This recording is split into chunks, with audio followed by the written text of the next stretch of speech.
ಸಾಮಾಜಿಕ ಜಾಲತಾಣದಲ್ಲಿ ದೇಶ ವಿರೋಧಿ ಪೋಸ್ಟ್ ಹಾಕಿದ್ದ ಫಾಹಿಮ್ ಫಿರ್ದೋಸ್ ಖುರೇಶಿ ಎಂಬಾತನನ್ನ ಬಂಧಿಸಲಾಗಿದೆ. ಬೆಂಗಳೂರು ಉತ್ತರ ತಾಲೂಕಿನ ಮಾದನಾಯಕನಹಳ್ಳಿ ಪೊಲೀಸರು ಬಿಐಇಸಿಯಲ್ಲಿ ಕೆಲಸ ಮಾಡ್ತಾ ಇದ್ದ ಫಾಹಿಮ್ ಫಿರ್ದೋಸ್ ಖುರೇಶಿಯನ್ನ ಸೆರೆ ಹಿಡಿದಿದ್ದಾರೆ.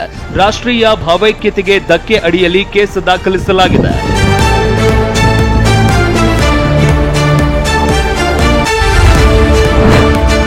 ಶಾಲೆ ಶುರುವಾಗಿ 20 ದಿನ ಕಳೆದರೂ ಪಠ್ಯಪುಸ್ತಕಗಳು ಮಕ್ಕಳ ಕೈ ಸೇರಿಲ್ಲ. ಆಂಗ್ಲ ಮಾಧ್ಯಮದ 1ರಿಂದ 5ನೇ ತರಗತಿಯ ಪಠ್ಯಪುಸ್ತಕಗಳು ರಾಜಧಾನಿಯ ಶಾಲೆಗಳಿಗೆ ಇನ್ನೂ ತಲುಪಿಲ್ಲ.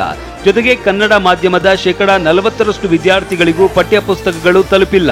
ಶಿಕ್ಷಣ ಇಲಾಖೆಯ ನಿರ್ಲಕ್ಷ್ಯಕ್ಕೆ ಶಿಕ್ಷಕರು ಹಾಗೂ ಮಕ್ಕಳು ಪರದಾಡ್ತಾ ಇದ್ದು ಬೇಸರ ಹೊರಹಾಕಿದ್ದಾರೆ. ಟೆಕ್ಸ್ಟ್ ಬುಕ್ ಇದ್ರೆ ಎಲ್ಲರ ಹತ್ರನೂ ಇದ್ರೆ ಓದ್ಕೊಳ್ಬೋದು, ಆದರೆ ಒಬ್ಬರ ಹತ್ರ ಟೆಕ್ಸ್ಟ್ ಬುಕ್ನ 3 ಜನನೂ ಓದ್ಕೊಳ್ಬೇಕು, ಅದಕ್ಕೆ ಕಷ್ಟ ಆಗುತ್ತೆ.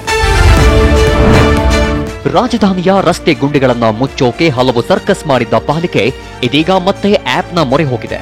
ಈ ಹಿಂದೆ ಡೆಡ್ಲಿ ರಸ್ತೆ ಗುಂಡಿಗಳ ಬಗ್ಗೆ ಸಾರ್ವಜನಿಕರು ದೂರು ನೀಡಲು ಫಿಕ್ಸ್ ಮೈ ಸ್ಟ್ರೀಟ್ ಆಪ್ ಪರಿಚಯಿಸಿದ್ದ ಪಾಲಿಕೆ ಇದೀಗ ಆ ಆಪ್ಗೆ ಗುಡ್ ಬೈ ಹೇಳಿ ಹೊಸದಾಗಿ ಕ್ಷಿಪ್ರ ಆಪ್ ಬಿಡುಗಡೆಗೆ ತಯಾರಿ ನಡೆಸಿದೆ.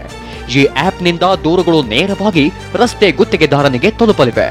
ಪಾಟ್ಹೋಲ್ಗೆ ಇವಾಗ FMS ಅಂತ ಏನಿತ್ತು ಅದ್ರ ಬದಲು ಪೇಸ್ ಅಂತ ಅಂದರೆ ಕ್ಷಿಪ್ರ ಅಂತ ಪಾಟ್ಹೋಲ್ ಅಸಿಸ್ಟೆಡ್ PACE ಅಂತ ಮಾಡಿದ್ದೀವಿ.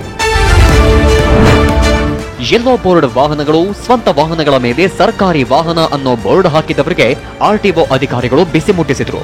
ಸುಮಾರು 100ಕ್ಕೂ ಹೆಚ್ಚು ವಾಹನಗಳಲ್ಲಿ ಅಳವಡಿಸಿದ್ದ ಸರ್ಕಾರಿ ಲಾಂಛನ ತೆರವು ಮಾಡಿದ್ರು.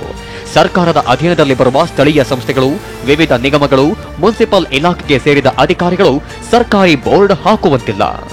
ಕೆಲವು ವೆಹಿಕಲ್ ಹಾಕೊಂಡು ಹೋಗ್ತಕ್ಕಂಥದ್ದು ಕಂಪ್ಲೇಂಟ್ ಬಂದಿದೆ.